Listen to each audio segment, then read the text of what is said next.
Направиле шема во 2023, па за 2 години преку даночни затајување и измами, перење на пари, како и преку злоупотреба на службената должност на службеници на УЈАП, го оштетиле државниот буџет за речиси 5 милиони евра. Обвинителството за гонење на организиран криминал и корупција отвори предмет против 20 лица, откако синоќа во соработка со полицијата извршија претреси на 16 локации во земјава. Акцијата е резултат на постапување на истражителите на ово обвинителство и Управата за финансиско разузнавање, откако добили известување од Агенцијата за национална безбедност. При претресите се пронајдени и времено одземени фиктивна документација, парични средства, оружје и лажни печати од правни лица, а осомничените лица се обезбедени.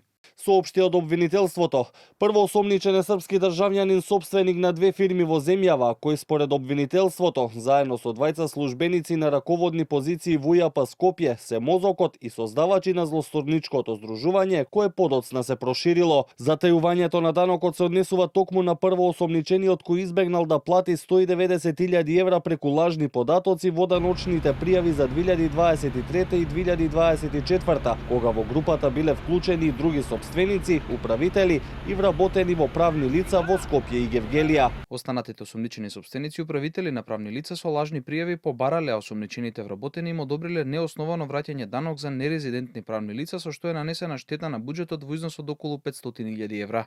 Дополнително дел од осомничените во истиот период вршеле трансфери, подигање парични средства со цел прикривање на потеклото на парите прибавени со кривични дела во вкупен износ од 1,5 милиони евра. Соопштија од обвинителството, оттаму велат дека досега имаат докази дека осомничените вработени во Управата за јавни приходи регионална дирекција Скопје, од кои дел на високи раководни позиции со повеќекратни злоупотреби на службената положба нанеле вкупна штета на буџетот од најмалку 2,6 милиони евра. За 10 од уапсените, обвинителството побара притвор, од кои двајца веќе се во притвор за случајот со злоупотребите со ИПАРД фондовите, а на останатите 10 одредени им се мерки на предпазливост.